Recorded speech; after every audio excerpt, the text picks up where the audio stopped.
നിങ്ങളൊരു ട്രാൻസ്ഫോർമേഷനൊക്കെ ആഗ്രഹിക്കുന്നവരാണെങ്കിൽ ഏറ്റവും അധികം പ്രയോറിറ്റൈസ് ചെയ്യേണ്ട ഒരു കാര്യമാണ് ഫിസിക്കൽ ഹെൽത്ത്.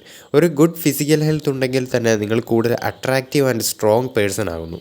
സോ എങ്ങനെ ഫിസിക്കൽ ഹെൽത്ത് ഇമ്പ്രൂവ് ചെയ്യാമെന്നാണ് ഈ വീഡിയോയിൽ നമ്മൾ ഡിസ്കസ് ചെയ്യാൻ പോകുന്നത്. നിങ്ങൾ കുറച്ചുകൂടി ബെറ്റർ ആവാൻ ആഗ്രഹിക്കുന്നുണ്ടെങ്കിൽ ഈ സ്റ്റെപ്സൊക്കെ ഒന്ന് മസ്റ്റായിട്ട് ഫോളോ ചെയ്തിരിക്കണം. ഇതിൽ ഞാൻ 5 മെത്തേഡ്സ് പറയുന്നുണ്ട്. 5ാമത്തെയാണ് ഏറ്റവും ഇമ്പോർട്ടൻറ്റ്. സോ വീഡിയോ അവസാനം വരെ കാണാൻ ശ്രമിക്കുക. ഫസ്റ്റ് മെത്തേഡ് എന്ന് പറയുന്നതാണ് എക്സസൈസ് റെഗുലർലി. ഇതൊക്കെ കുറേ കേട്ട് മടുത്ത കാര്യമായിരിക്കും അല്ലേ? എന്നാൽ ഇത്രയും നാൾ നിങ്ങൾ ഇതൊക്കെ കേട്ടുകൊണ്ടിരുന്നു. പക്ഷേ ഇനി നിങ്ങൾ ആക്ഷൻ എടുക്കുക. ഡെയിലി ജിമ്മിൽ പോകാൻ കഴിയുന്നവർ അത് ചെയ്യുക. ഇനി ഹോം വർക്കൗട്ട് ആണെങ്കിൽ അങ്ങനെ.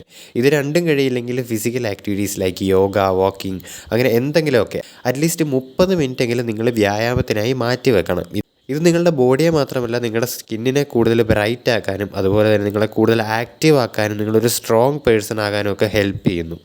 അപ്പോൾ അടുത്ത മെത്തേഡ് എന്ന് പറയുന്നതാണ് പ്രാക്ടീസ് ഗുഡ് പോസ്ചർ. നിങ്ങൾ ഇരിക്കുമ്പോഴും നിൽക്കുമ്പോഴും നടക്കുമ്പോഴും എല്ലാം ഗുഡ് പോസ്ചർ മെയിൻറ്റെയിൻ ചെയ്യാനായിട്ട് ശ്രമിക്കുക. സോ നിങ്ങൾ ഡെയിലി ഒരുപാട് മണിക്കൂറൊക്കെ ഇരുന്ന് വർക്ക് ചെയ്യുന്നവരൊക്കെ ആണെന്നുണ്ടെങ്കിൽ നിങ്ങൾക്ക് പോസ്ചർ കറക്റ്റർ ബെൽറ്റൊക്കെ യൂസ് ചെയ്യാവുന്നതാണ്. അതുപോലെ തന്നെ ബാക്ക് ഒരുപാട് വളഞ്ഞ് ബെൻഡായിട്ടുള്ളവരൊക്കെ ആണെന്നുണ്ടെങ്കിലും നിങ്ങൾക്ക് ഈ ഒരു ബെൽറ്റ് യൂസ് ചെയ്യാവുന്നതാണ്. അതുപോലെ തന്നെ നിങ്ങൾക്ക് ബാക്ക് എക്സസൈസസ് ഒക്കെ കൂടുതലായിട്ടും കൺസിഡർ ചെയ്യാവുന്നതാണ്.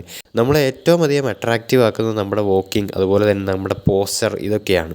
സോ ഈ സ്റ്റെപ്സ് നിങ്ങൾ മസ്റ്റായിട്ട് ഫോളോ ചെയ്തിരിക്കണം. അടുത്ത സ്റ്റെപ്പ് എന്ന് പറയുന്നതാണ് ഗെറ്റ് ക്വാളിറ്റി സ്ലീപ്പ്. ദിവസവും 7 to 8 hours ഉറങ്ങുക. ഇതുവഴി നിങ്ങളുടെ ബോഡിയെ കൂടുതൽ റിക്കവർ ചെയ്യാനും നിങ്ങളെ റീചാർജ് ചെയ്യാനായിട്ട് സാധിക്കുന്നു. രാവിലെ മുതൽ വൈകിട്ട് വരെ ആക്റ്റീവായി വർക്ക് ചെയ്യാനായിട്ട് നിങ്ങൾക്ക് ഉറക്കം പ്രയോറിറ്റൈസ് ചെയ്തിരിക്കണം. സോ നിങ്ങൾ എന്തായാലും ഈ സ്റ്റെപ്സ് പരിഗണിക്കണം.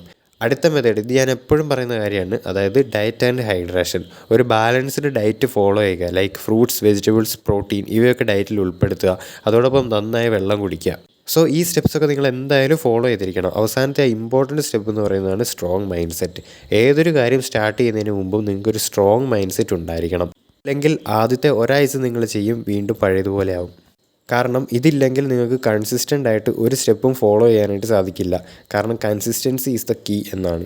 അപ്പോൾ എങ്ങനെ ഒരു സ്ട്രോങ് മൈൻഡ് സെറ്റ് ബിൽഡ് ചെയ്യാം എന്നുള്ള മുഴുവൻ കാര്യങ്ങളും അടുത്ത വീഡിയോയിൽ ഞാൻ ഡിസ്കസ് ചെയ്യുന്നതായിരിക്കും. സോ സബ്സ്ക്രൈബ് ചെയ്ത് വെച്ചോ. ഒരുപാട് വീഡിയോ ലെങ്ത് ആകാതിരിക്കാൻ വേണ്ടിയിട്ടാണ് എല്ലാ സ്റ്റെപ്സും പെട്ടെന്ന് പറഞ്ഞു പോയത്. അപ്പോൾ ഈ സ്റ്റെപ്സൊക്കെ നിങ്ങൾ എന്തായാലും ഡെയിലി ഫോളോ ചെയ്ത് നോക്കുക. നിങ്ങൾക്ക് നല്ലൊരു മാറ്റം കൊണ്ടുവരാനായിട്ട് സാധിക്കും. സോ വീഡിയോ ഇഷ്ടമായെങ്കിൽ ഒന്ന് ലൈക്ക് ചെയ്തേക്കുക. അപ്പോൾ അടുത്ത വീഡിയോയിൽ കാണാം.